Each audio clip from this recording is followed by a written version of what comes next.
Jesus, I'm in love with you. I'm in love with you. Forever I'll be yours. You are everything to me. Shalom Bapak Ibu, saudara-saudari, peserta kelas My Spiritual Journey. Ya, saya ucapkan selamat datang kembali di MSJ 1 online angkatan yang ke-7 tahun 2023. Bagaimana Bapak Ibu, sudah pada makan malam semuanya hari ini? Sudah? Oke, ya. Hari ini saya ingatkan kembali Bapak Ibu untuk boleh mengisi form doa kelepasan ya, yang nanti akan kita gunakan pada saat kita selesai mengikuti materi. Oke, ya. Sebelum kita mulai kelas, saya mengajak setiap kita bersatu di dalam doa. Bapa di surga, terima kasih Tuhan. Kami mengucap syukur karena kasih-Mu dalam hidup kami. Kalau hari ini kami boleh kembali bersama-sama mengikuti MSJ 1 Tuhan. Hari ini kami rindu, kami boleh mengalami pribadi-Mu lagi, lebih lagi Tuhan. Kami boleh mengenal Engkau, kami boleh mengetahui betapa dahsyatnya kuasa nama Yesus. Betapa hebatnya Engkau Tuhan bagi setiap kami yang percaya. Hari ini kami rindu mengalami pribadi-Mu lebih dalam, mengenal Engkau lebih dalam lagi. Berkati setiap tim yang melayani, berkati Tuhan sinyal dan cuaca. Mari Allah Roh Kudus bekerjalah tengah-tengah kami. Pengurapan-Mu menyertai pengajar yang boleh menyampaikan isi hati-Mu Tuhan. Terima kasih Bapa, kami buka hati kami untuk mengalami pekerjaan Roh-Mu. Di dalam nama Tuhan Yesus kami berdoa. Amin. Ya, Bapak Ibu, perkenalkan, saya Kiki sebagai PAC kelas MSJ pada malam hari ini. Ya, jika Bapak Ibu, saudara-saudari ada membutuhkan informasi atau ada yang ingin mau ditanyakan, nanti boleh chat saya ya di ruang chat Zoom secara private. Oke. Sebelum kita memulai kelas, saya kembali akan mengingatkan ada beberapa aturan ataupun ketentuan yang berlaku ya selama kita mengikuti kelas pada malam hari ini. Yang pertama adalah setiap peserta itu diwajibkan menghidupkan kamera atau video. Jadi peserta tidak diizinkan ya Bapak Ibu untuk meng-off-kan kamera. Karena gini, kalau Bapak Ibu tidak nampak di layar ya meng-off-kan kamera, ada beberapa menit nanti kita bisa meletakkan Bapak Ibu di ruang waiting room gitu ya, dan itu nanti bisa mempengaruhi kelulusan daripada setiap Bapak Ibu. Nah, selanjutnya setiap peserta itu diharapkan menggunakan satu buah gadget untuk satu peserta. Jadi sekalipun misalnya Bapak Ibu saudara-saudari ini ada yang pasangan suami istri, kakak beradik, tidak diperkenankan berbagi device. Oke ya. Nah, selanjutnya demi kelancaran kelas dan agar Bapak Ibu dapat menerima pengajaran dengan baik dan efektif, diharapkan untuk tidak sambil melakukan aktivitas lain ya. Misalnya Bapak Ibu sambil makan ya. Jadi makan tidak diizinkan, minum boleh ya Bapak Ibu. Kemudian browsing internet ataupun misalnya bermain game ya. Jadi Bapak Ibu, kami sangat rindu ya setiap Bapak Ibu boleh fokus mengikuti materi. Apalagi di materi ini sangat penting ya, karena materi ini juga salah satu menentukan untuk kita bisa semakin lebih bertumbuh lagi ya dalam perjalanan kerohanian kita. Nah, selanjutnya demi keamanan dan keselamatan Bapak Ibu ya tidak diperkenankan sambil menyetir kendaraan ya ataupun mengendarai sepeda motor. Nah, jadi kalau kami mendapati ada Bapak Ibu yang sambil menyetir kendaraan atau mengendarai sepeda motor, akan kita letakkan di waiting room. Oke, paham ya Bapak Ibu? Nah, selanjutnya Bapak Ibu saudara-saudari boleh mempersiapkan materi MSD, buku dan Alkitab ya. Kami anjurkan boleh baca-baca dulu sebelum mengikuti kelas. Oke. Nah, selanjutnya kalau Bapak Ibu ada keperluan mendesak ya, misalnya nih Bapak Ibu butuh ke toilet atau sebentar mau meninggalkan kelas, boleh, tapi hanya maksimal itu 10 menit.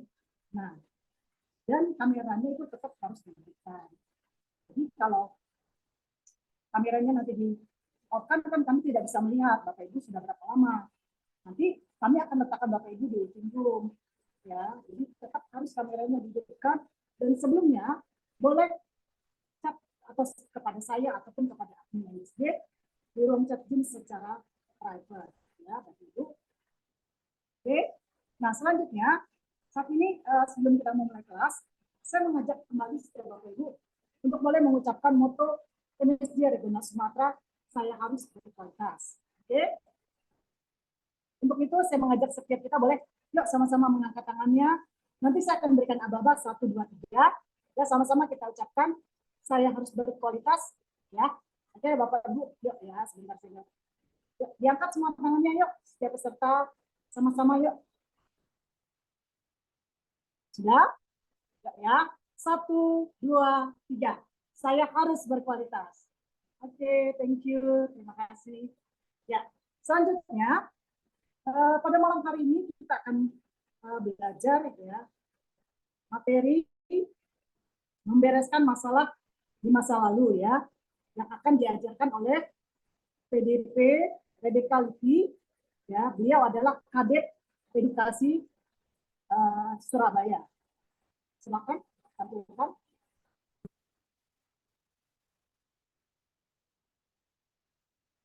Sebelum kita mulai materi MSC yang pertama ini, kita akan berdoa terlebih dahulu ya. Saya ajak kita berdoa sekali lagi. Tuhan Yesus, terima kasih buat hari ini. Kalau sebentar kami mau mengikuti pelajaran MSC mengenai membereskan masalah di masa lalu, Tuhan, kami meminta supaya hadirat-Mu ada di tempat ini, Roh Kudus kami undang untuk Kau mengalir, bertahta Tuhan di tempat ini dalam hati setiap peserta.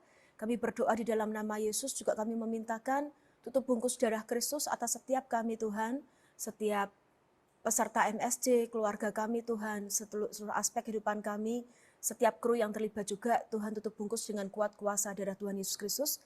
Minta Roh Kudus mengalir sepanjang materi dibagikan, supaya Roh Kudus boleh menerangi hati, pikiran, dan kehidupan setiap kami, lebih daripada setiap perkataan yang keluar dari mulut hamba-Mu ini ya Tuhan. Hamba-Mu meminta supaya Roh Kudus sendiri yang berbicara, menerangi, dan menyatakan apa yang tersembunyi, singkapkan Tuhan ke dalam terang, apa yang selama ini bersembunyi dalam kegelapan boleh dibawa masuk dalam terang-Mu yang ajaib. Terima kasih Bapa, dalam nama Tuhan Yesus Kristus kami serahkan waktu ini ke dalam tangan-Mu. Dalam nama Tuhan Yesus Kristus. Amin. Oke, shalom, selamat pagi sekali lagi. Hari ini kita akan membahas materi mengenai membereskan masalah-masalah di masa lalu. Bapak Ibu jika sudah memiliki handout-nya bisa melihat apa sih sebetulnya yang mau disampaikan melalui materi hari ini. Pada prinsipnya sebenarnya kita sedang berbicara mengenai doa kelepasan.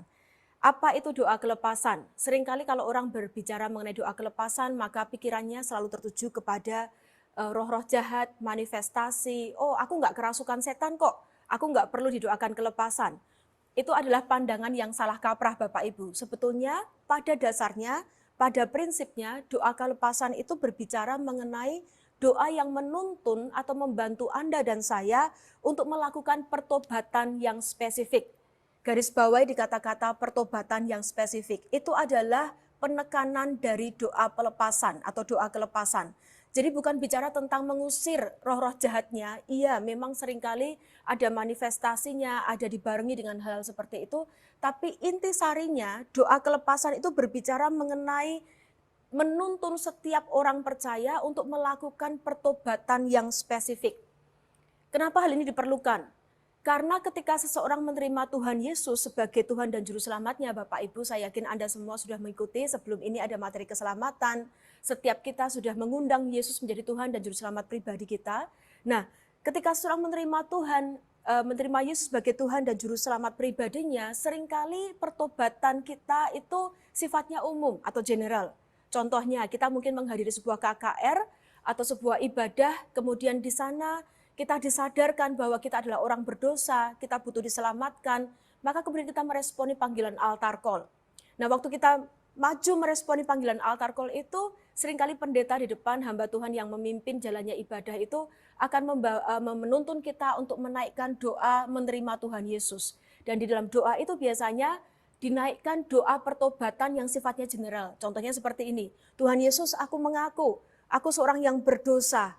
Ampuni aku Tuhan untuk setiap dosa-dosa dan kesalahanku Tuhan. Hari ini Tuhan, aku membuka hatiku untuk menerima Engkau sebagai Tuhan dan Juru Selamat pribadi. Itu sifatnya general atau umum. Dan seringkali juga kadar pertobatan tiap-tiap orang itu berbeda-beda. Tentunya di sini hanya Tuhan yang tahu kedalaman hati seseorang. Ada orang yang mungkin karena tergerak secara emosi, tapi kadar pertobatannya bisa jadi berbeda-beda. Nah, di sisi yang lain bukan berarti doa yang Anda lakukan untuk menerima Tuhan Yesus itu adalah sia-sia. Tetap apabila Anda lakukan dengan hati yang sungguh-sungguh percaya, dengan hati yang tulus, benar-benar Anda diselamatkan. Karena keselamatan adalah kasih karunia atau anugerah. Namun demikian kita harus melangkah kepada perjalanan berikutnya, yaitu apa? Hidup dalam pertobatan. Pertobatan sendiri adalah sebuah proses yang berlangsung terus-menerus dalam kehidupan setiap orang percaya selama hidupnya di muka bumi ini. Kalau saya katakan pertobatan harus menjadi gaya hidup orang percaya.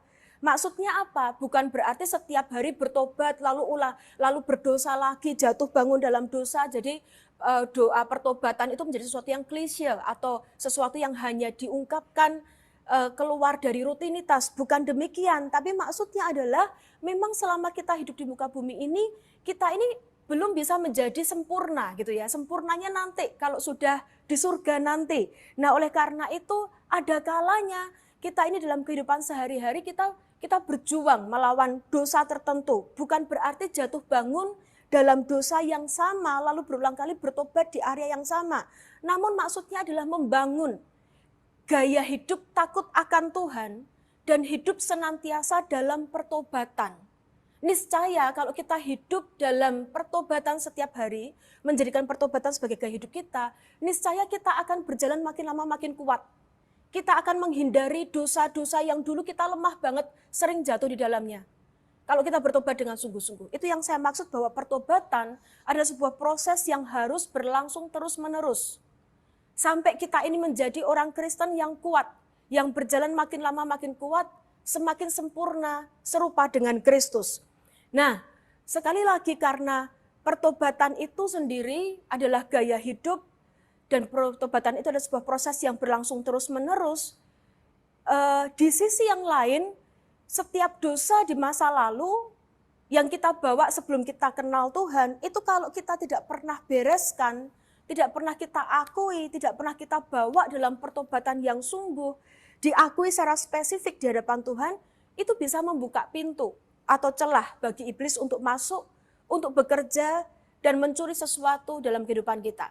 Sebelum saya lebih lanjut, saya ajak kita bersama-sama membuka beberapa ayat untuk kita bisa memahami apa yang saya sampaikan tadi dari awal sampai akhir ya, sampai sekarang ini. Kita buka bersama-sama 1 Yohanes pasal yang pertama, ayat yang ke-9. Kitab 1 Yohanes pasal yang pertama ayat yang ke-9. Firman Tuhan berbunyi demikian. Jika kita mengaku dosa kita, maka Ia adalah setia dan adil, sehingga Ia akan mengampuni segala dosa kita dan menyucikan kita dari segala kejahatan. Lalu Amsal pasal 28 ayat yang ke-13. Kita buka juga ayat yang ini. Amsal 28 ayat yang ke-13. Firman Tuhan berbunyi demikian. Siapa menyembunyikan pelanggarannya tidak akan beruntung. Tetapi siapa mengakuinya dan meninggalkannya akan disayangi. Jadi kita tahu bahwa hari ini pertobatan itu dimulai dengan mengakui. Membereskan dosa itu di hadapan Allah, kemudian berjalan meninggalkannya. Saya katakan tadi bahwa pertobatan dimulai dari pengakuan. Amin. Itu sebabnya kenapa kok sekali lagi kembali ke poin pertama, hari ini kita bahas soal doa kelepasan.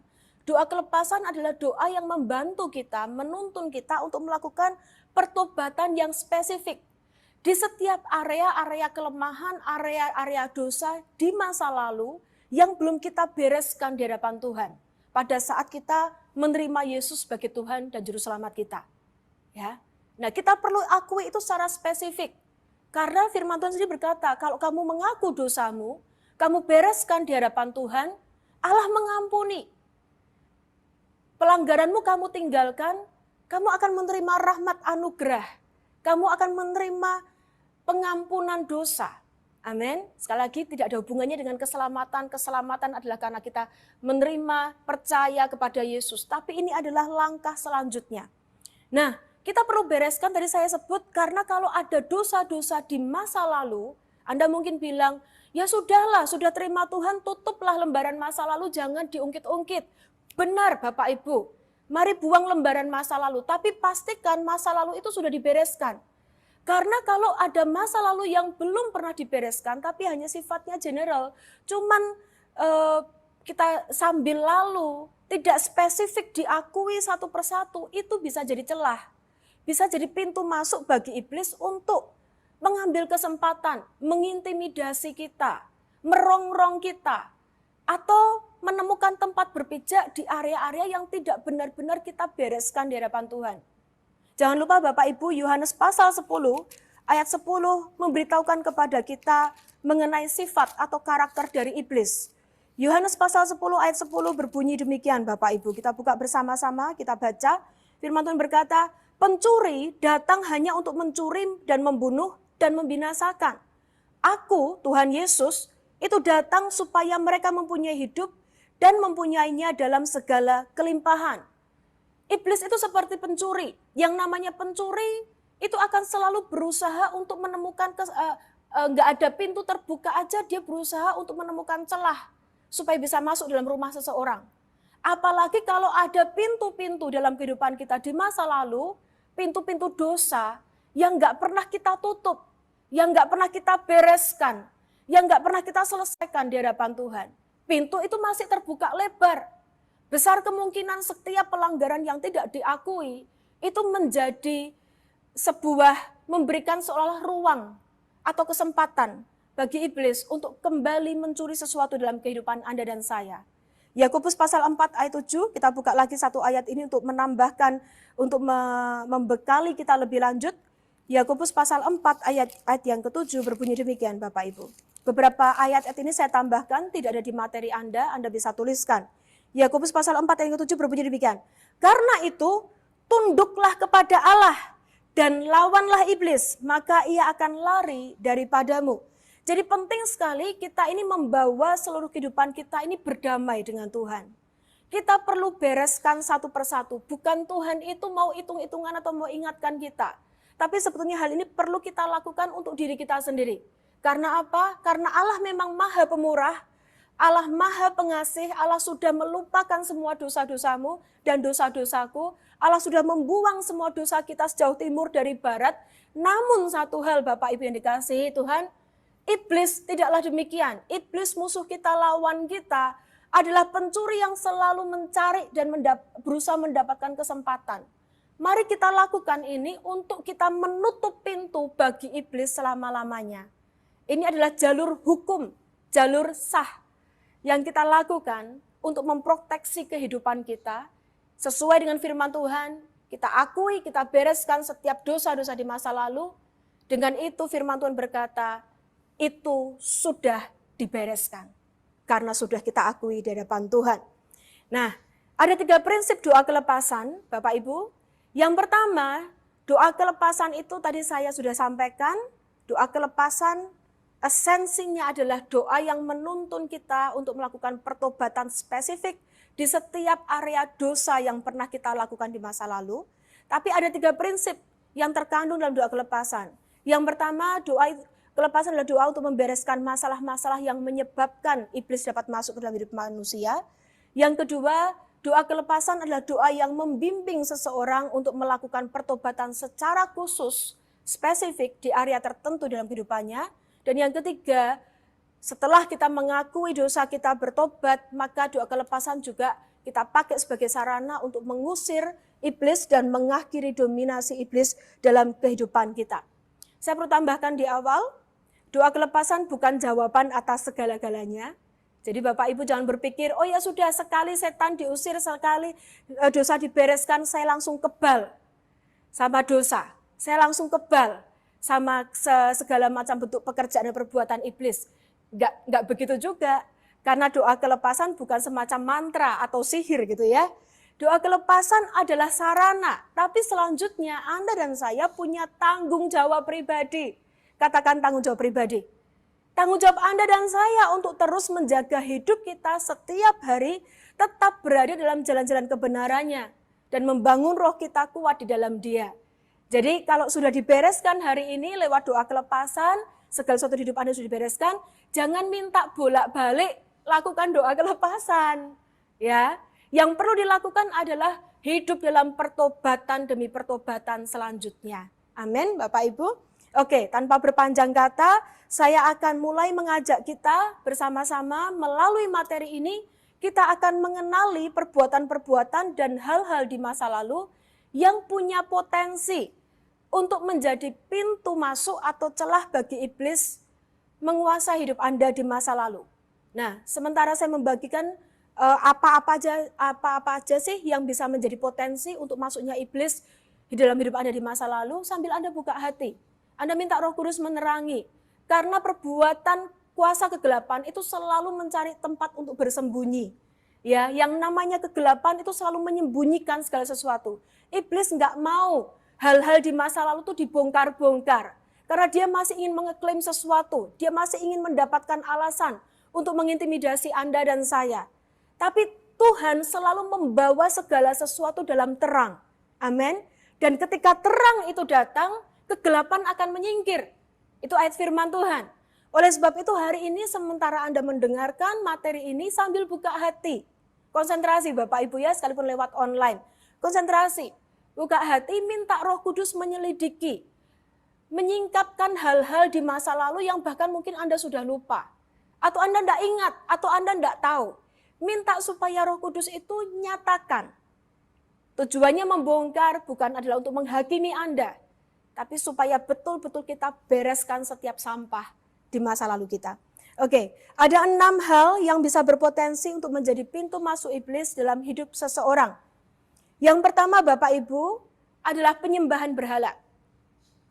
Jika di masa lalu Anda, sebelum Anda mengenal Tuhan, menerima Yesus sebagai Tuhan dan Juru Selamat, Anda pernah terlibat dengan yang namanya penyembahan berhala, maka sudah bisa dipastikan itu merupakan salah satu pintu pasti di mana iblis itu masuk dalam kehidupan Anda.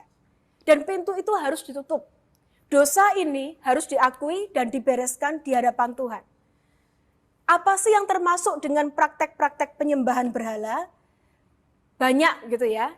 Intinya penyembahan berhala itu adalah menyembah segala sesuatu yang bukan Tuhan Yesus Kristus. Jadi kalau di waktu yang lalu Anda pernah punya agama lain, kepercayaan tertentu, atau adat istiadat yang diturunkan oleh nenek moyang, kebiasaan turun-temurun, tapi intinya itu menyembah, mengakui sesuatu atau seseorang sebagai Tuhan, sebagai sesuatu yang punya kuasa atas hidup Anda, maka itu adalah penyembahan berhala. Ya. Penyembahan berhala ini perlu dibereskan Bapak Ibu. Apa saja yang tergolong dalam penyembahan berhala? Yang pertama menyembah patung. Ya, itu sangat akrab, familiar dengan tradisi kita di Asia ini, hidup di Indonesia ini, kebudayaan Chinese kah atau yang lainnya, menyembah patung. Itu adalah termasuk tindakan penyembahan berhala. Firman Tuhan tegas dan jelas menyatakan bahwa hal itu adalah hal yang dibenci oleh Tuhan. Ya. Lalu yang kedua adalah memasang lambang berhala di pintu rumah. Anda dan saya juga mungkin familiar atau akrab dengan hal ini.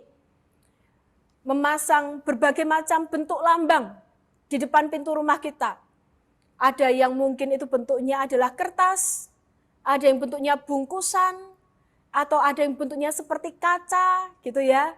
Cermin gitu, ada yang bentuknya lingkaran, bulat gitu, ada yang bentuknya mungkin segi 5, berbagai macam. Kalau Chinese ya yang kayak gitu. Kalau kejawen lain lagi, bungkusan isinya padi, isinya tanaman, macam-macam, ada kertas-kertas mantra di dalamnya. Bapak Ibu, hal seperti itu harus dibereskan. Nanti saya akan jelaskan kepada Anda beberapa ayat-ayat dan kebenaran firman Tuhan mengenai hal ini. Lalu bentuk yang lain adalah kalau Anda pernah mempersembahkan yang namanya sesajen atau persembahan kepada berhala dalam bentuk bunga, makanan di hari-hari tertentu. sangat banyak ragamnya Bapak Ibu, tetapi sekali lagi yang namanya penyembahan berhala Anda tentu tahu, bisa mengenali juga. Jika hal-hal ini pernah ada di dalam kehidupan Anda atau perdukunan juga, ya biasanya ritual-ritualnya masuk di dalamnya, itu adalah hal-hal yang perlu Anda bereskan. Nah, Bapak Ibu, firman Tuhan tegas berbicara mengenai penyembahan kepada patung atau berhala. Keluaran pasal 20 ayat 4-5 berbunyi demikian. Janganlah membuat bagimu patung yang menyerupai apapun yang ada di langit di atas, atau yang ada di bumi di bawah, atau yang ada dalam air di bawah bumi. Jangan sujud menyembah kepadanya atau beribadah kepadanya. Sebab aku Tuhan Allahmu adalah Allah yang cemburu, yang membalaskan kesalahan bapak kepada anak-anaknya, kepada keturunan yang ketiga dan keempat dari orang-orang yang membenci aku. Di ayat yang kelima dikatakan bahwa Tuhan Allah kita adalah Allah yang cemburu, yang membalaskan kesalahan bapak kepada anak, kepada keturunan ketiga dan keempat dari orang-orang yang membenci aku. Nah, seringkali orang kemudian mengartikan ayat ini sebagai kutuk keturunan. Orang bilang, waduh kalau seorang itu menyembah berhala, Allah cemburu, kemudian bisa muncul kutuk keturunan loh. Kutuk keturunan maksudnya apa sih? Adakah kutuk keturunan? Terutama bagi kita yang sudah di dalam Tuhan, saya percaya seperti ini Bapak Ibu. Yang pertama, bukan berarti Allah kita itu cemburu kemudian kayak posesif gitu ya. Gak rela kalau sampai kita ini sampai menduakan dia karena dia adalah Allah yang egonya tinggi, gengsinya tinggi, lalu gak kenean istilahnya. Orang Surabaya bilang kemudian marah gitu, lalu saking cemburunya dibalas sampai keturunan ketiga keempat, kok kesannya kok jahat sekali ya Allah kita ya. Kesannya kok Allah kita Allah yang mengerikan ya. Bukan seperti itu. Tapi sebetulnya Tuhan itu sedang memperingatkan kita bahwa barang siapa terlibat dalam penyembahan berhala, hati-hati. Tahukah Anda penyembahan berhala berarti penyembahan kepada iblis? Karena di muka bumi ini, di dunia ini tidak ada tidak ada yang lain selain kekuatan Tuhan dan kekuatan iblis. Enggak ada yang namanya area abu-abu. Ya, enggak ada yang namanya hantu baik gitu, enggak ada. Casper gitu ya, kayak hantu baik, roh jahat yang baik itu gimana? Enggak ada. Hanya ada dua kekuatan. Kekuatan Allah atau kekuatan iblis. Roh kudus atau roh jahat. Cuman itu. Segala sesuatu yang lain yang bukan berasal dari Yesus Kristus Tuhan dan kerajaannya adalah kuasa kegelapan. Jangan salah Bapak Ibu. Firman Tuhan juga mengingatkan kita. Iblis seringkali menyamar menjadi malaikat terang. Jangan Anda tertipu. Apapun kalau itu bukan Tuhan Yesus, kebenarannya, kerajaannya berdasarkan firman Tuhan, maka itu adalah termasuk dalam kelompok dari roh-roh jahat yang menguasai muka bumi ini. Nah, Anda perlu tahu kalau Anda melakukan yang namanya penyembahan berhala, artinya Anda menyembah kuasa kegelapan atau roh jahat atau iblis. Dan penyembahan ini kepada apa yang Anda akui sebagai Tuhan, itu berkata bahwa Anda ini menyerahkan hidup Anda. Anda mengakui apa yang Anda sembah itu sebagai Tuhan Anda. Anda mengakui bahwa patung itu, pribadi itu berkuasa atas hidup Anda. Anda menyerahkan hidup Anda tanpa sadar kepada apa yang Anda sembah. Nah, di dalamnya, waktu Anda serahkan hidup Anda kepada apa yang Anda sembah, otomatis seolah-olah tanpa Anda sadar, tapi otomatis terjadi. Di situ terjadi yang namanya perjanjian. Anda sedang mengikat janji kepada kuasa kegelapan, bahwa aku ini milikmu, aku menyembahmu, dan bukan hanya sekedar saya saja yang pribadi yang melakukan, tapi perjanjian ini juga akan mengikat sampai kepada keturunan ketiga dan keempat. Artinya apa? Iblis tidak akan mudah melepaskan begitu saja seorang yang sudah menyembah dia, mengakui dia sebagai pribadi yang berkuasa, iblis akan kejar sampai keturunan ketiga dan keturunan keempat. Itu sebabnya di ayat ini Tuhan mengingatkan kita, kamu jangan main-main sama penyembahan berhala. Karena kamu tahu sekali kamu menyembah berhala, maka iblis itu tidak akan lepaskan keturunanmu sampai keturunan yang ketiga dan keempat akan diburu, akan terus diikat, akan terus dijadikan tawanannya. Ini yang dimaksud dengan ayat yang kelima yang tadi kita baca. Jadi bukan maksudnya Tuhan mengutuki kehidupan seorang penyembah berhala sampai keturunan yang keempat, bukan gitu. Tapi maksudnya adalah iblis itu akan mengikat sampai keturunan ketiga dan keempat. Seolah-olah akan ada sebuah tempat berpijak secara legal, secara hukum, secara sah yang iblis tuntut dalam kehidupan seorang penyembah berhala sampai kepada keturunan yang keempat. Itu sebabnya Tuhan itu, firman Tuhan dengan sangat keras menasihatkan kita. Janganlah engkau membuat bagimu patung dan menyembahnya, jangan. Karena itu bisa membahayakan ikatan cengkeraman iblis itu. Iblis tidak akan melepaskan keturunanmu begitu saja sampai keturunan yang ketiga dan keempat. Itu maksudnya Bapak Ibu. Jadi apakah kutuk keturunan ada? Prinsipnya seperti ini. Bukan berarti Tuhan yang memberikan kutuk kepada hidup seseorang, tapi iblislah yang akan mengikat kehidupan seseorang sampai keturunan ketiga dan keempat. Itu perlu dibereskan Bapak Ibu. Amin. Lalu mengenai memasang lambang berhala di depan pintu rumah. Apa sih? Sebetulnya mungkin seringkali karena kita ketidakpahaman kita nganggapnya remeh. Apa sih, biarin ya, itu kan cuman tradisi, itu kan cuman bagian dari masa lalu. Jangan sepelekan hal-hal seperti ini Bapak Ibu, karena kita khususnya nggak ngerti, tidak terlalu paham di dalam area alam roh. Tetapi segala sesuatu yang diinspirasi oleh kuasa kegelapan, jangan pernah main-main dengan hal itu. Nah iblis itu sangat tricky ya Bapak Ibu, gelarnya saja sudah jelas, penipu, ya, penipu ulung, pendusta, jadi hati-hati. Sebetulnya masalah memasang lambang berhala di depan pintu rumah itu, itu mengikuti sebuah prinsip. Iblis itu nggak kreatif Bapak Ibu, hanya bisa meniru. Hanya bisa meniru apa yang Tuhan itu lakukan dalam kebesarannya.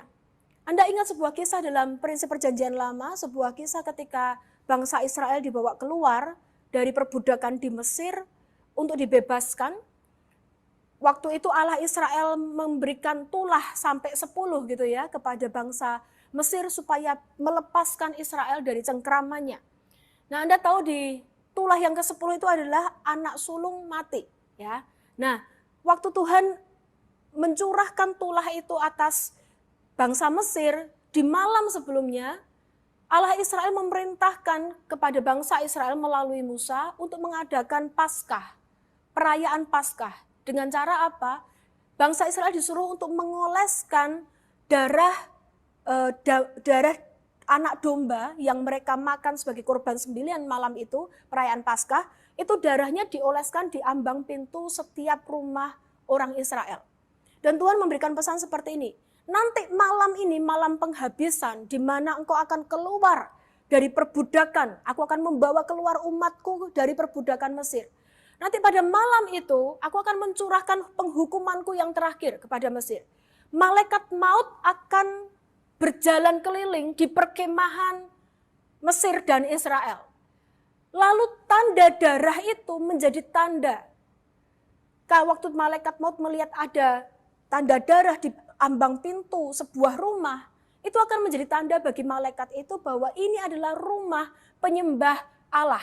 Ini adalah rumah umat Israel, penyembah Yahweh.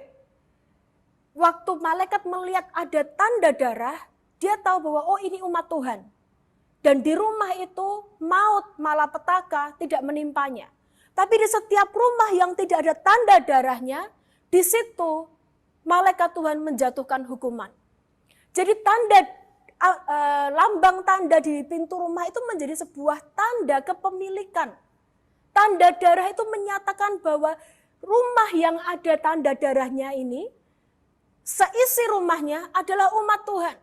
Dan seisi rumahnya akan diselamatkan. Itu prinsipnya di perjanjian lama. Nah setan itu gak kreatif, setan itu kurang ajar Bapak Ibu. Dia meniru hal ini, dia mempermainkan hal ini dengan lewat apa? Dia memberikan ide kepada setiap orang-orang yang menyembah berhala. Kalau Anda ke dukun, ke suhu, lalu datang ke kelenteng atau ke apa, dikasih pasang ini gitu ya. Apa bentuknya? Kertas kuning, bungkusan, kaca atau apapun, benda-benda aneh macam-macam. Dikasih mantra, lalu disuruh pasang di mana? Sama, di ambang pintu rumah. Tahukah Anda bahwa dengan cara yang seperti ini, iblis seolah-olah mengeklaim kepemilikannya atas rumah Anda dan seluruh anggota keluarga Anda. Seperti iblis memberikan tanda, rumah ini yang ada tandaku dipasang di atasnya, seisi rumahnya dalam kekuasaanku.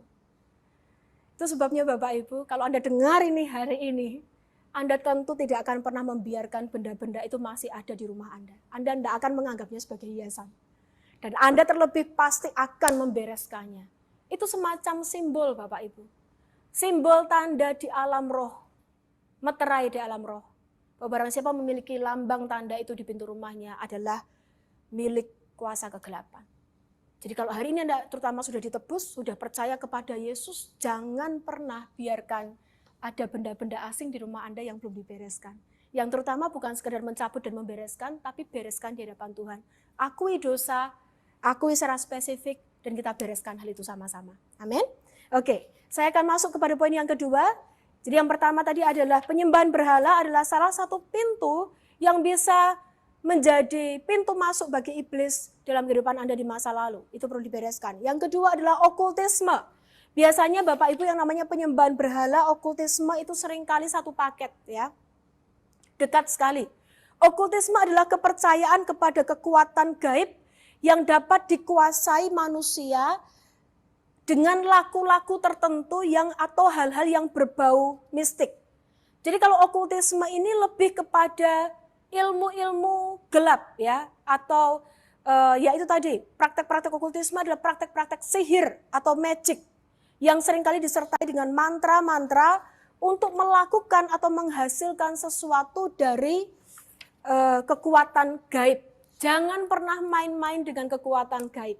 Orang percaya harus rindu hidupnya dipenuhi oleh Roh Kudus, mengalami kuasa Roh Kudus dan bermanifestasi dalam karunia-karunia Roh Kudus. Tapi di luar itu jangan coba-coba Bapak Ibu.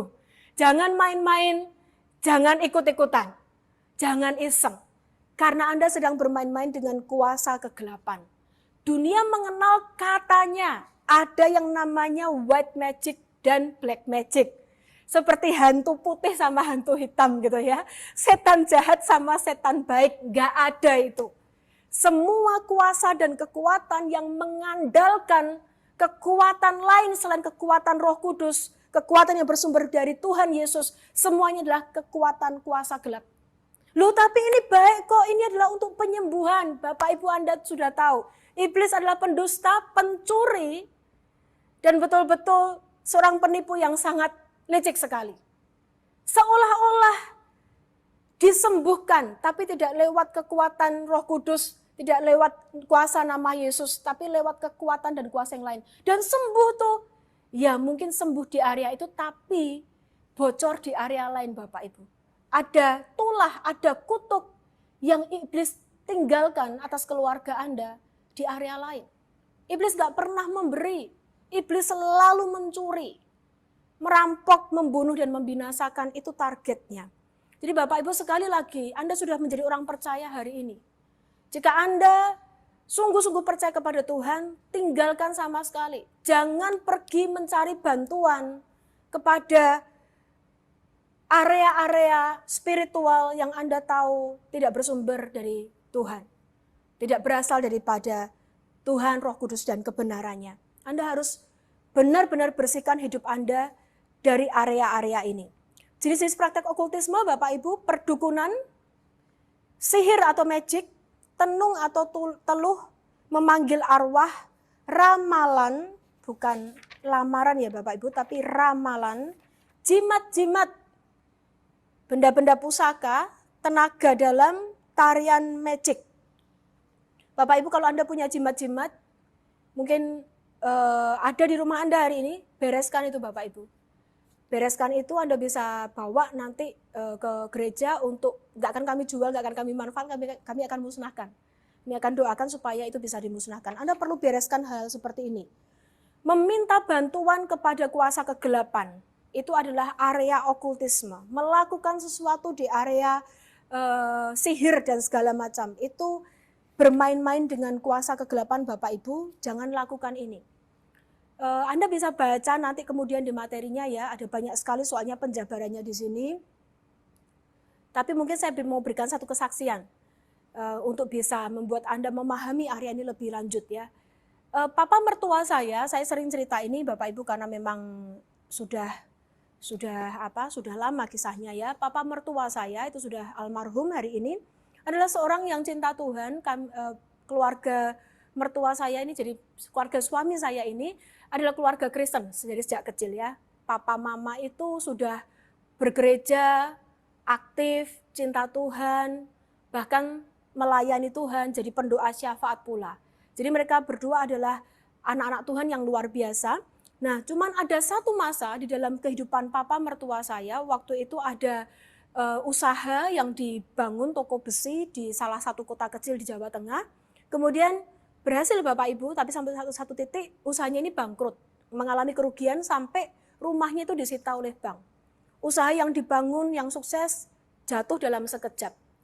Menghadapi masalah ini, papa mertua saya ini mengalami down gitu ya. Dia down sekali dengan kondisi kebangkrutannya ini. Lalu jadi secara mental itu papa saya ini jatuh gitu ya. Mentalnya jatuh. Dia jadi putus asa, nggak bisa bangkit lagi. Nah di masa-masa, padahal sudah ke gereja loh Bapak Ibu ya, tapi mentalnya terpukul karena sebuah kegagalan. Nah di masa-masa itu karena papa saya ini putus asa, banyak sahabat itu berusaha untuk menguatkan dan mendukung. Maksudnya baik. Nah satu kali melihat papa saya ini kayak putus asa, lemah dan frustrasi gitu ya. Salah seorang teman baik dari keluarga mertua saya ini datang kemudian menyarankan sebuah menyarankan sebuah terapi. Terapinya itu untuk meditasi, menjernihkan pikiran, untuk bisa membangkitkan semangat lagi. Lalu didatangkanlah satu kelompok orang dari Bali, Bapak Ibu. Nah, ketika sudah disampaikan, datang ke rumah gitu, papa mama saya kaget. Karena ternyata disuruh untuk melakukan ritual. Ritualnya adalah mandi air apa gitu ya, lalu sambil meditasi untuk menjernihkan pikiran. Nah, papa dan mama mertua saya ini ngerti, wah ini nggak boleh. Cuman sungkan, karena sudah dibantu sama teman baik, dibayari semuanya, didatangkan orang dari jauh. Akhirnya karena sungkan, ya sudahlah, papa ini melakukannya gitu ya. Jadi disiramin air lah atau apa, saya nggak tahu detailnya. Tapi intinya masuk dalam ritual itu. Sambil dalam hati mungkin berdoa, Tuhan ampuni Tuhan, pokoknya enggak Tuhan, tutup bungkus Tuhan, tak tolak Tuhan, mungkin seperti itu. Yang jelas papa dan mama mertua saya sepakat cukup sekali. Habis itu sudah enggak menolak dengan halus gitu ya.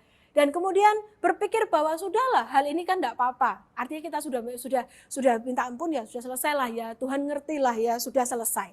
Nah udah begitu aja. Bertahun-tahun kemudian sampai kemudian papa mertua saya ini punya sakit gula dan kemudian komplikasi. Singkat cerita, sebelum meninggal, jadi penyakit ini komplikasinya parah. Sampai kurang lebih sebulan 2 bulan sebelum meninggal itu papa mertua saya ini harus diamputasi kakinya. Kemudian dia mengalami sebuah gangguan gitu ya, kayak menderita sekali. Mama mertua yang menungguin itu cerita seperti ini, aduh saya nggak tega, karena setiap malam tuh tidurnya seperti nggak tenang. Bunyinya itu seperti kayak mesin cuci rusak kata beliau. Jadi kayak nafasnya itu sangat-sangat tidak teratur. Dan mama mertua saya itu nangis sedih ya, karena beliau juga seorang pendoa syafaat. Aduh kok seperti ini, suamiku nih kok ngalami seperti ini di masa tuanya. Sampai satu titik mama mertua ngomong kayak gini, berdoa sama Tuhan. Tuhan kalau kamu mau panggil enggak apa-apa, yang penting jangan menderita. Kan katanya orang di dalam Tuhan tuh meninggal itu dalam tenang, dalam damai sejahtera ya. Kok ini kok dalam kesakitan? Tuhan tolonglah Tuhan kalau memang kamu mau ambil, karena waktu itu posisi papa sudah enggak sadar, lalu juga sudah kondisinya sudah tidak membaik. Kalau memang kamu mau panggil, panggillah enggak apa-apa. Mama saya sudah merelakan. Nah, kemudian diundanglah pendeta. Semua mendoakan dan segala macam, tetap kondisi papa saya enggak ada perubahan. Sampai satu kali ada seorang pendeta lain datang ke rumah, dan pendeta ini mungkin punya sebuah karunia gitu ya. Ketika mengkonseling, ketika mendoakan papa saya, tiba-tiba di tengah-tengah doanya, pendeta ini berhenti, kemudian bertanya kepada mama saya, Maaf ya Bu, maaf ya Tante, mau tanya, apa Om ini dulu semasa hidupnya pernah terlibat penyembahan berhala? Lalu mama saya dengan tegas bilang, oh enggak, kita dari dulu Kristen gitu ya, kita ini udah bertobat, kita ini keluarga Kristen. Oh oke, baiklah. Kalau begitu, coba diingat-ingat Bu, apakah pernah mungkin Om ini selama hidupnya ini pernah melakukan sesuatu ritual tertentu yang mungkin sifatnya itu berbau mistis. Ketika disampaikan seperti itu, hal ini sungguhan sudah lupa Bapak Ibu. Tapi waktu itulah Roh Kudus celikkan dan ingatkan. Makanya tadi saya berkata, Anda perlu untuk betul-betul minta Roh Kudus mengingatkan Anda selama materi ini Anda dengar.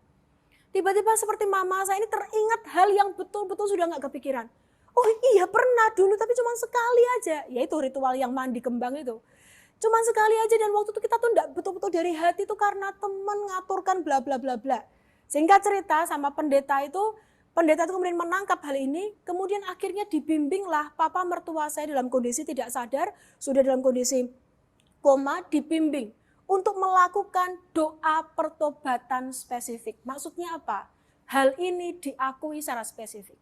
Perbuatan dosa itu, ritual itu diakui secara spesifik, minta ampun sungguh-sungguh, lalu diselesaikan di hadapan Tuhan, sekaligus pendeta ini kemudian mengusir kuasa kegelapan yang terlibat dalam praktek itu.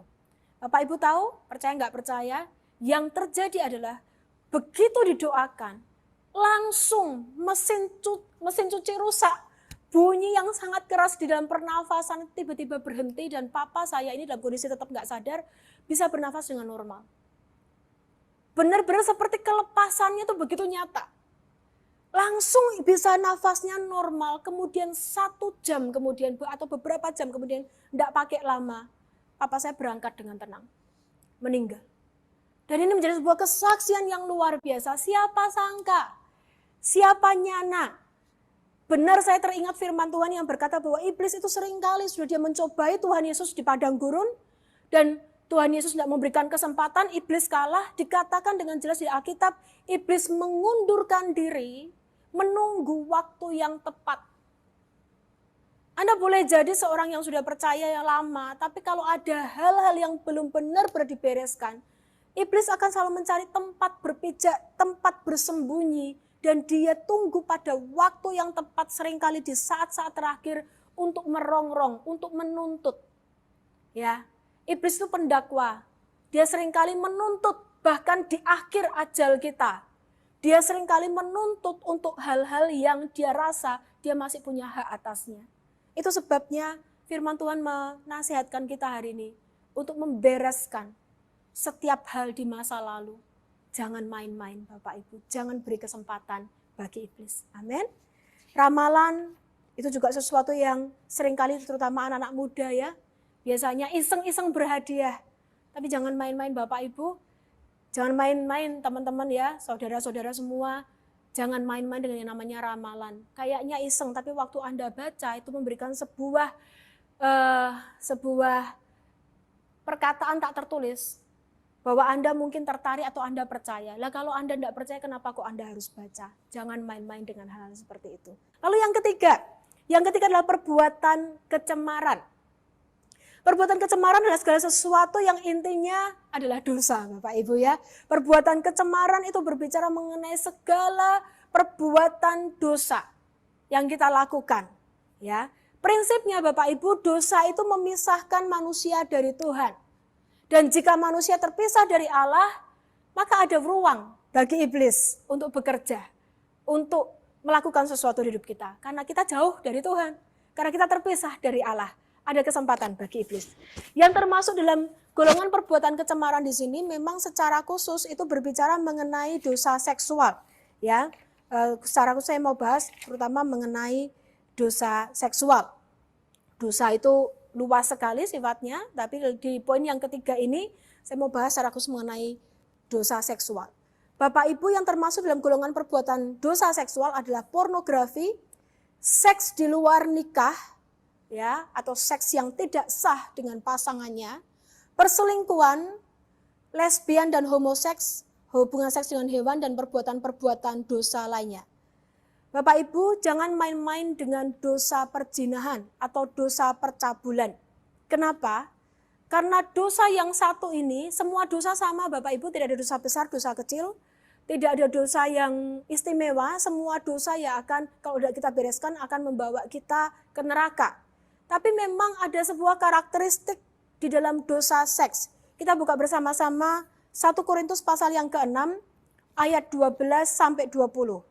Bahkan termasuk dengan pasangan yang kemudian Anda nikahi. Loh, aku melakukannya dengan pacarku tapi sekarang jadi istriku kok, jadi suamiku kok. Kami melakukannya tapi kan aku bertanggung jawab, toh aku nikahi. Bapak Ibu, dosa adalah dosa. Jika Anda pernah melakukan hubungan seks di luar sebelum Anda menikah dengan pasangan Anda yang sah di dalam Tuhan, diresmikan di hadapan Tuhan maupun secara negara, itu adalah perzinahan. Itu membawa sebuah roh tertentu gitu ya. 1 Korintus pasal 6 ayat 12 sampai dengan yang ke-20. Saya akan bacakan untuk Anda Bapak Ibu yang dikasih Tuhan. Segala sesuatu halal bagiku, tapi bukan semua berguna. Segala sesuatu halal bagiku, tapi aku tidak membiarkan diriku diperhamba oleh suatu apapun. Makanan adalah untuk perut dan perut untuk makanan, tetapi kedua-duanya akan dibinasakan Allah. Tetapi tubuh bukanlah untuk percabulan, melainkan untuk Tuhan, dan Tuhan untuk tubuh. Allah yang membangkitkan Tuhan akan membangkitkan kamu juga oleh kuasanya. Tidak tahukah kamu bahwa tubuhmu adalah anggota Kristus? Akan kuambilkah anggota Kristus untuk menyerahkannya kepada percabulan? Sekali-kali tidak, sekali-kali jangan. Atau tidak tahukah kamu bahwa barang siapa yang mengikatkan dirinya pada perempuan cabul menjadi satu tubuh dengan dia? Sebab demikianlah kata Nas, keduanya akan menjadi satu daging. Tetapi siapa yang mengikatkan dirinya pada Tuhan menjadi satu roh dengan dia. Jauhkanlah dirimu dari percabulan. Setiap dosa lain yang dilakukan manusia terjadi di luar dirinya. Tapi orang yang melakukan percabulan berdosa terhadap dirinya sendiri. Atau tidak tahukah kamu bahwa tubuhmu adalah bait Roh Kudus yang diam di dalam kamu, Roh Kudus yang kamu peroleh dari Allah dan bahwa kamu bukan milik kamu sendiri, sebab kamu telah dibeli dan harganya telah lunas dibayar. Karena itu, muliakanlah Allah dengan tubuhmu. Bapak Ibu, berbeda dengan dosa yang lain, Alkitab menyatakan dosa yang lain diperbuat manusia di luar tubuhnya. Tapi dosa percabulan diperbuat manusia di dalam tubuhnya. Sementara tubuh kita itu sendiri adalah bait Roh Kudus. Tempat tinggalnya roh Allah. Allah menaruh Roh Kudusnya berdiam dalam diri kita. Dan dikatakan juga di dalam seks atau pernikahan itu ada berkat Tuhan yang menyatukan dua menjadi satu. Dua menjadi satu dalam pernikahan yang kudus. Itulah berkat Allah dalam seks. Jadi, kalau seseorang melakukan seks di luar nikah atau tidak sesuai dengan hukum dan perintah Tuhan, maka di situ seseorang melakukan percabulan. Dan firman Tuhan berkata, barang siapa melakukan percabulan, itu mengikatkan dirinya dengan perempuan cabul menjadi satu roh dengan dia. Maksud saya apa? Tanpa memperpanjang kata supaya Anda nggak bingung gitu ya. Seorang yang melakukan dosa seks, dosa percabulan, itu rohnya menjadi tercemar. Pencemarannya tidak dilakukan di luar tapi di dalam dirinya. Seseorang yang terlibat dalam dosa seks, rohnya tercemar. Apa yang dimaksud dengan roh seseorang tercemar? Anda tahu bahwa roh ada dalam diri manusia sebagai satu-satunya sarana untuk kita bersekutu dengan Tuhan. Betul? Allah adalah roh. Barang siapa menyembahnya, harus menyembahnya dalam roh dan kebenaran. Ya kan? Allah sendiri adalah roh. Kita menyembah Allah dalam roh. Kita mengerti kebenaran itu adalah bagian dari manusia rohani kita. Nah, kalau roh Anda cemar, kalau manusia rohani Anda cemar, rusak, bagaimana Anda bisa mengenal Tuhan? Bagaimana Anda bisa bersekutu dengan Tuhan? Jadinya apa Bapak Ibu? Seperti apa kondisi orang yang rohnya cemar? Orang itu menjadi bebal. Anda tahu apa itu bebal? Baca Alkitab terus, tapi enggak berubah. ke gereja dengar khotbah terus, tapi hidupnya sama saja. Didoakan berkali-kali, gak ada perubahan. Hafal firman Tuhan tahu, tapi gak bisa diajar, gak bisa berubah. Menjadi batu sandungan, menjadi orang yang munafik. Orang-orang seperti ini yang membuat orang sudah putus asa, kamu itu percuma berdoa, kamu percuma ke gereja, lihat kamu ke gereja tapi gak ada yang bisa ditangkap, gak ada perubahan hidup. Karena rohnya bebal, rohnya tumpul, rohnya tidak mampu menangkap kebenaran. Rohnya tidak suka akan kebenaran. Rohnya tidak bisa disatukan dengan Allah. Itu celaka. Itu yang saya bilang bahwa dosa seks ini membawa kerusakan dan kehancuran yang jauh lebih parah daripada segala yang lain. Ujungnya sama, setiap dosa mencuri pun kalau nggak bertobat ya ke neraka. Tapi yang satu ini damage-nya, kerusakannya tidak terkira. Jadi Bapak Ibu bereskan. Apakah ada harapan? Selalu ada harapan dalam Tuhan. Selama Anda sungguh-sungguh bertobat, tulus sungguh-sungguh, benar-benar mau tinggalkan dosa ini, dengan tulus dan jujur mau mengakuinya, selalu ada harapan. Tuhan bisa pulihkan. Tapi yang penting ambil langkah pertama dulu, akui, bereskan, tinggalkan dengan radikal. Amin Bapak Ibu. Yang selanjutnya saya akan lebih cepat. Yang keempat adalah tindakan orang tua. Ada tindakan orang tua di masa lalu yang bisa berpotensi untuk membuka pintu bagi iblis. Tindakan orang tua yang dimaksud adalah usaha pengguguran kandungan, kuepang, atau adopsi yang didasarkan pada kepercayaan tertentu, perjanjian orang tua dengan tempat keramat atau dewa atau kuasa kegelapan, perceraian, kekerasan fisik dan batin. Bapak Ibu, trauma-trauma, tindakan-tindakan orang tua di masa lalu itu bisa menimbulkan celah ya. Bisa menjadi tempat berpijak bagi iblis untuk mengintimidasi hidup kita, untuk mencuri sesuatu dalam kehidupan kita, untuk menyiksa kita, sekalipun kita hari ini hidup sebagai umat Tuhan. Jadi Bapak Ibu perlu bereskan, perlu akui, perlu selesaikan hal-hal ini di hadapan Tuhan, perlu lepaskan pengampunan. Kalau itu yang berkaitan dengan perceraian, berkaitan dengan kekerasan fisik dan segala macam, Anda juga perlu mengampuni tindakan orang tua di masa lalu yang mungkin itu mempengaruhi hidup Anda hari ini. Usaha tindakan pengguguran, Anda perlu melepaskan pengampunan. Karena hal-hal ini kalau nggak dibereskan Bapak Ibu, itu akan benar-benar bisa dimanfaatkan oleh iblis untuk mencuri banyak hal dalam kehidupan Anda. Ya. Yang berikutnya adalah pengalaman traumatis. Pengalaman trauma adalah hal-hal yang pernah terjadi di masa lalu, kemudian itu berdampak kepada jiwa. Jiwa seseorang mengalami keterguncangan, terluka dengan sangat hebat karena peristiwa tertentu. Contohnya apa? Kecelakaan, perampokan, pemerkosaan, kematian orang yang dikasihi, sampai kepada trauma-trauma yang lucu-lucu ya Bapak Ibu. Kadang-kadang ada juga orang trauma nggak ada dasar. Bisa ketakutan kalau lihat rambutan, bisa ketakutan sama ketinggian tertentu, bisa ketakutan sekali kalau lihat cicak mungkin. Ada loh orang-orang yang punya fobia tertentu seperti itu. Nah, trauma-trauma ini membuat gerak hidup seseorang menjadi terbatas. Karena ada wilayah dalam kehidupannya yang terbatasi atau tertutup. Hal-hal ini perlu diakui Bapak Ibu, perlu dibereskan. Ya, ada orang yang mungkin karena pernah dulu masa kecilnya dikurung sama orang tuanya pas nakal gitu ya, dimasukkan di kamar lalu dikunci lalu digelapin lampunya. Lalu sampai dewasa dia nggak bisa lepas dari trauma itu, dia selalu ketakutan kalau lihat ruangan gelap tertutup gitu, dia langsung mengalami sesak nafas dan segala macam, atau takut ketinggian atau takut yang lain-lain. Nah, hal-hal seperti ini bukanlah kehendak Tuhan atas hidup Anda, karena Tuhan itu mau memerdekakan Anda dan saya sepenuhnya. Tuhan mau Anda dan saya mengalami kehidupan yang luar biasa, yang tanpa rasa takut dan cemas gitu ya. Itu memberi kita tuh damai sejahtera. Oleh karena itu hal-hal ini mungkin remeh, mungkin serius, tapi kita perlu bereskan di hadapan Tuhan supaya Anda dan saya dimerdekakan sepenuhnya. Amin Bapak Ibu. Yang keenam, yang terakhir adalah kebiasaan buruk. Kebiasaan buruk seperti memaki-maki, mengumpat, berjudi, mabuk-mabukan, suka pesta pora, obat terlarang, mencuri, menipu, berbohong, suka berkelahi, sukanya bikin masalah sama orang gitu ya, sakit hati, kebencian, dendam.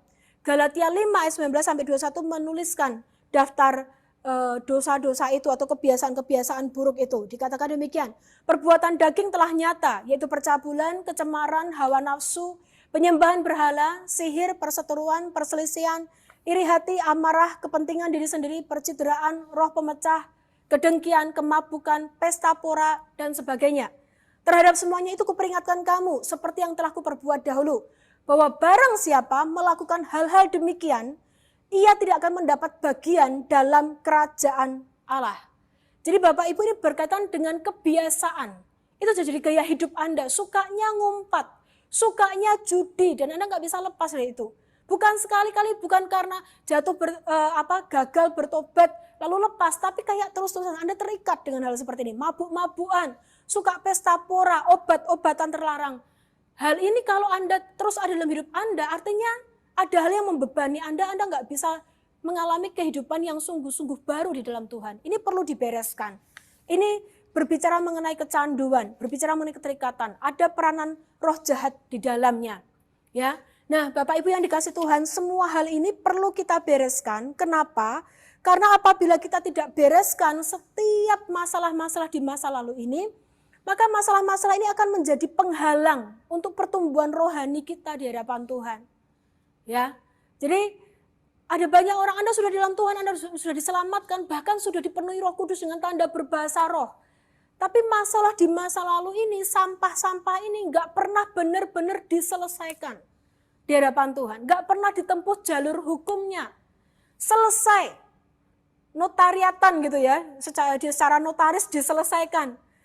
Di hadapan Tuhan, di hadapan iblis Anda menyatakan dengan tegas, dan juga kepada hidup Anda sendiri. Itu sebabnya hal-hal ini akan menjadi hal yang terus mengganggu dan punya potensi untuk menghalangi pertumbuhan rohani Anda selanjutnya.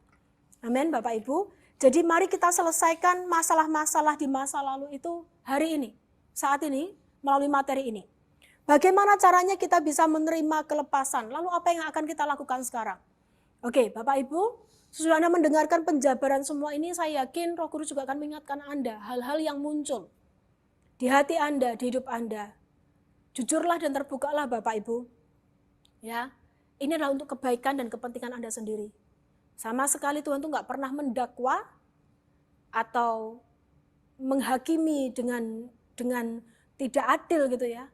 Tapi setiap kali Tuhan menyatakan Anda perlu bertobat, Anda perlu bereskan, itu betul-betul adalah untuk kebaikan Anda dan saya sendiri. Jadi apa yang harus kita lakukan? Kuncinya seperti ini Bapak Ibu, seberapa powerful doa pertobatan atau doa kelepasan ini bisa terjadi dalam kehidupan kita.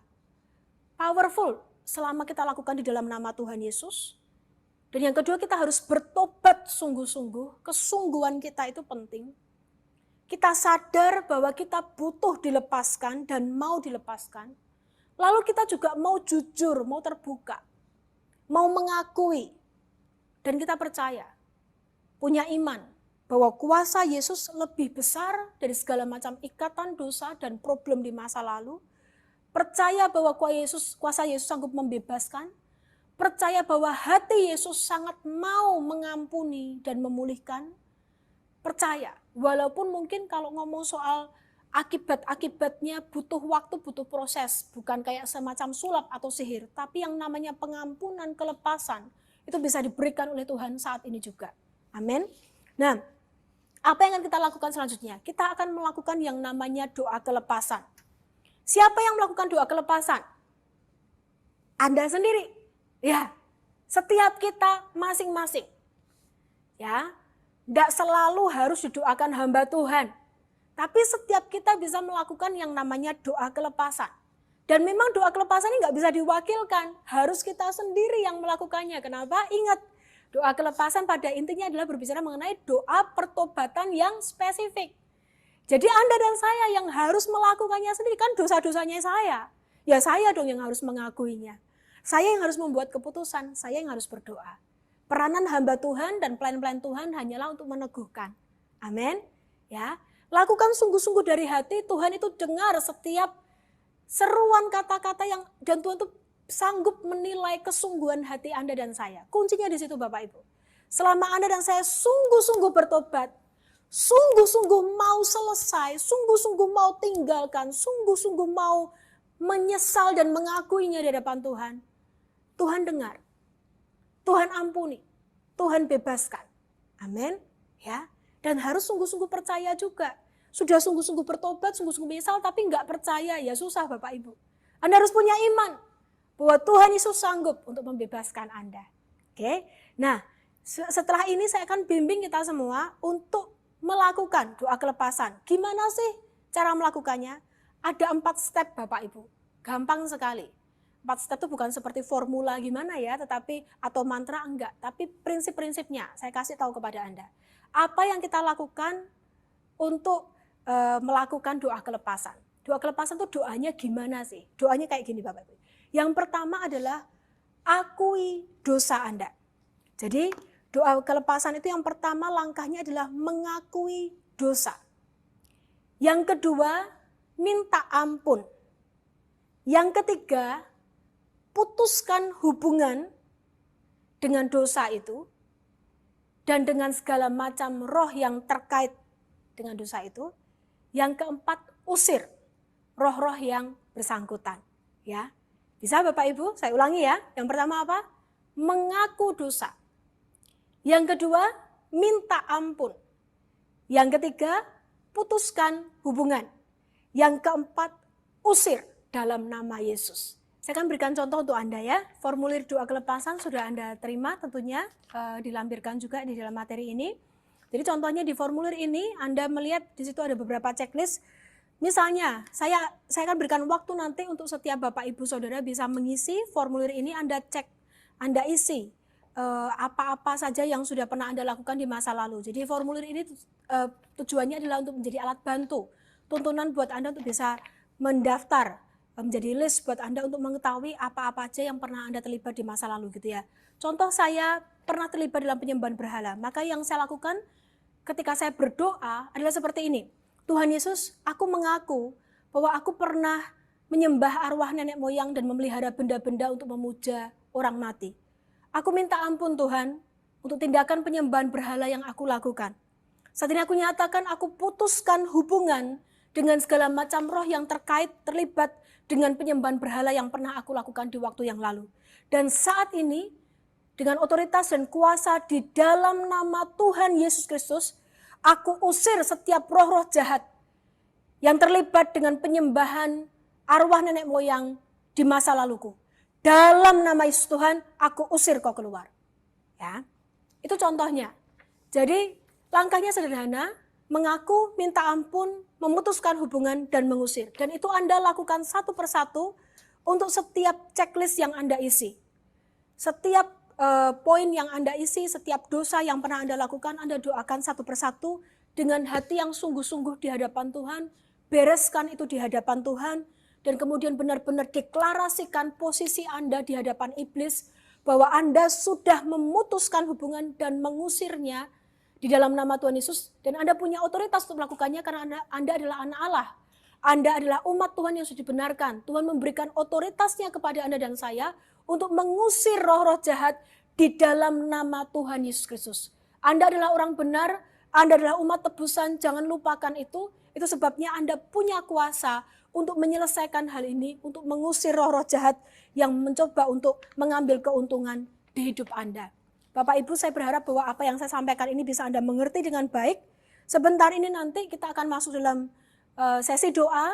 Nanti saya akan memimpin Anda secara live. Saya akan berdoa bersama-sama dengan Anda. Tapi yang paling penting adalah Anda harus mengisi formulir ini, lalu Anda harus doa. Setiap orang pribadi, lepas pribadi harus mendoakan satu persatu sampai Anda selesai mendoakan semuanya. Baru nanti kami, hamba-hamba Tuhan, tim pendoa juga, rekan-rekan yang membantu MSJ Crew di sini yang akan mendukung Anda dalam doa dan mendoakan, memberikan dukungan doa jika Anda memerlukannya. Percaya Bapak Ibu, sepertinya sederhana, sepertinya tidak berlebihan, tetapi ini adalah prinsip firman Tuhan. Asal hati sungguh-sungguh, asal iman kuat dan bulat kepada Tuhan Yesus, kelepasan pasti akan terjadi untuk hidupmu. Pemberesan akan dilakukan saat ini juga. Dan masa lalu Anda betul-betul tidak memberikan kesempatan bagi iblis untuk mencuri sesuatu lagi dalam kehidupan Anda. Amin. Jangan fokus pada manifestasinya atau pada apa yang Anda rasakan atau tidak rasakan, tapi fokuslah pada pertobatan, fokuslah pada hati yang sungguh-sungguh, fokuslah kepada iman Anda kepada Tuhan Yesus. Tuhan Yesus memberkati. Ya, baiklah Bapak Ibu, kita akan praktek langsung untuk doa kelepasan. Jadi Bapak Ibu mohon tolong perhatikan selama 5 sampai dengan 10 menit ini, tolong berada di tempat yang Bapak Ibu pastinya tidak akan diganggu, ya, tidak akan diajak ngobrol sama orang lain. Jadi pastikan bahwa Bapak Ibu sudah berada di tempat yang aman, ya, yang dimana Bapak Ibu tidak akan diganggu, disapa atau gimana, ya. Pastikan karena pada waktu saat ini kita akan doa, ya. Di sini butuh kita sungguh-sungguh kita lakukan dengan iman, kita sama-sama, dan mohon jangan sampai ada hal-hal yang bisa mengganggu kita, ya Bapak Ibu. Jadi seperti yang tadi sampaikan, langkah-langkahnya adalah pengakuan dosa, ya, mengakui, ya, kalau pernah terikat di bagian yang udah di Bapak Ibu centang. Kemudian memohon pengampunan, lalu membuat pernyataan pemutusan hubungan, lalu kemudian mengusir roh jahat yang bersangkutan. Nanti PDP LIPI juga akan membimbing, ya, kita nanti akan ada doa dulu penyembahan. Bapak Ibu silakan boleh melakukannya, ya, dan pastikan lakukan dengan iman, ya Bapak Ibu, ya. Tadi dibilang sekalipun itu di masa lalu, mungkin Bapak Ibu juga udah lama gitu kan kejadiannya, buat aja gitu ya, karena kan kita mau membereskan, ya, segala masalah-masalah di masa lalu gitu ya. Jadi kita tuntas supaya nanti selanjutnya kita bisa semakin lebih bertumbuh lagi, ya. Nggak ada lagi penghalang-penghalang yang menghambat kita, karena prinsipnya ketika kita memberikan celah kepada iblis untuk berpijak dalam hidup kita, maka itu seperti ikatan gitu ya. Jadi Bapak Ibu bayangkan orang yang terikat itu nggak bisa lari, ya. Dia nggak bisa berlari untuk boleh mencapai tujuan gitu ya. Dia mungkin bisa jalan, ataupun jalan pun kalau terikat nggak bisa. Mungkin hanya bisa loncat-loncat. Jadi nggak maksimal. Nah, kita rindu Bapak Ibu, kita semua bisa boleh, ya, maksimal, ya. Nanti suatu ketika kita boleh melayani, sehingga hal-hal di masa lalu itu boleh tidak lagi menghambat kita. Oke? Ko Hendrik, gimana? Sudah siap videonya? Sudah bisa tampilkan? Oke. Jemaat semua, ya, saya berdoa bahwa malam hari ini Anda semua bisa fokus dan bisa mendapatkan materi tadi dengan baik. Lalu saya minta kita semua untuk mengambil waktu khusus, jadikan ini sebagai waktu pribadi Anda. Saya berharap Anda bisa menjadi ada di dalam ruangan tersendiri, mungkin akan lebih baik supaya Anda bisa lebih konsentrasi. Sebentar kita akan berdoa, Bapak Ibu. Anda sudah mendengarkan materinya dan juga sudah menerima formulir kelepasannya. Saya akan pimpin untuk memberikan waktu kita semua untuk berdoa.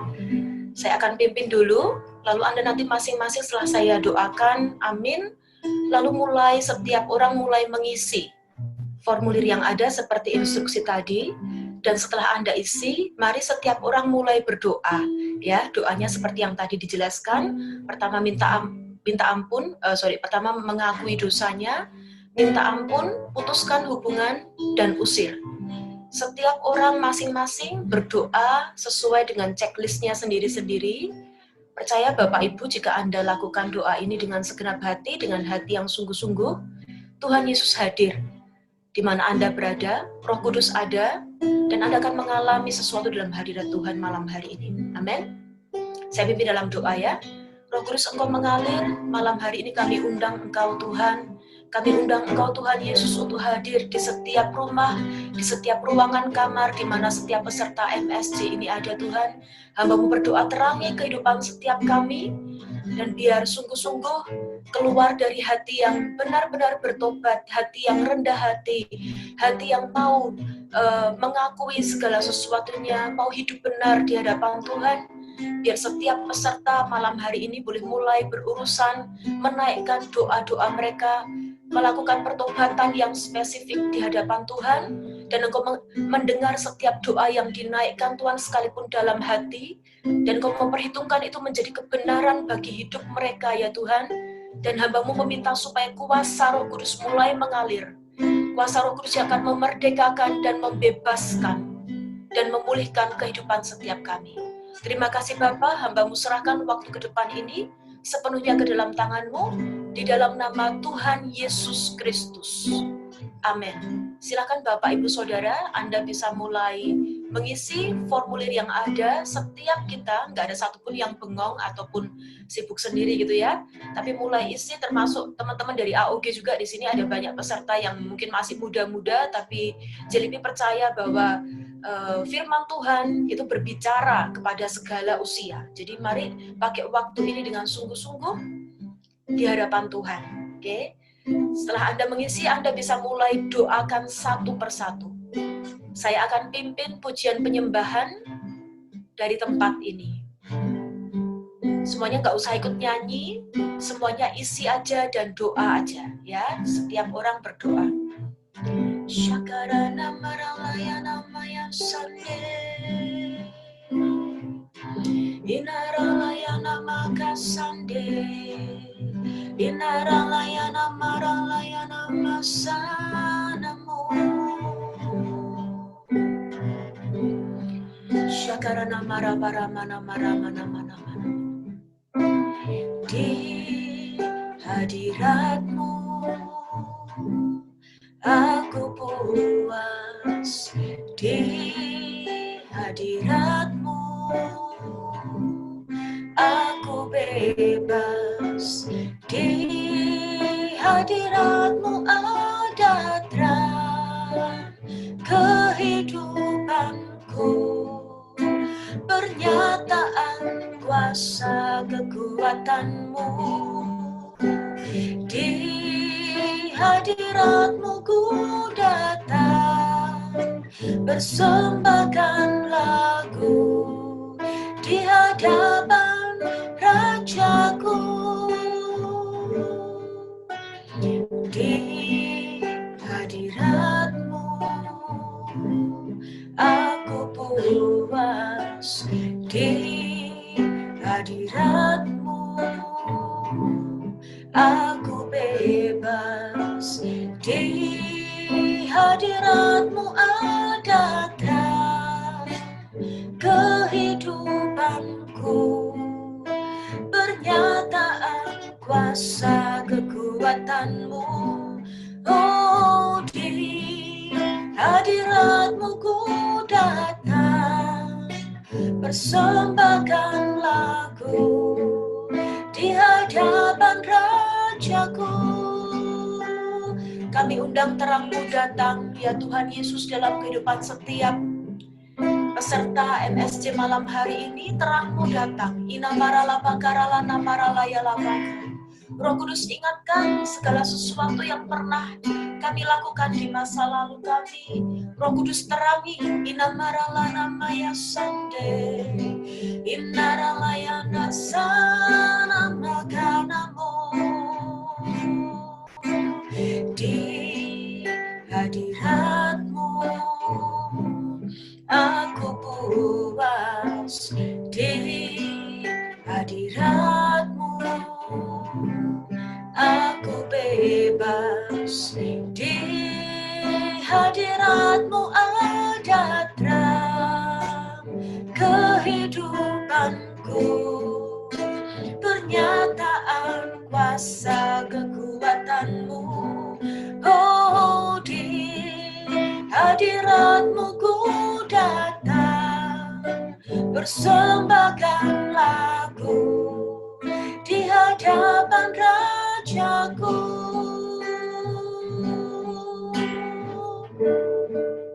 Boleh ku bersaudaramu, Kau telah tebus dosaku,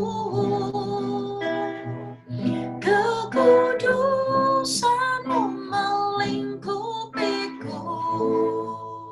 Amin. Kasih-Mu mengalir, memulihkan hidupku. Sungguh besar anugerah-Mu, Kau selamatkan hidupku.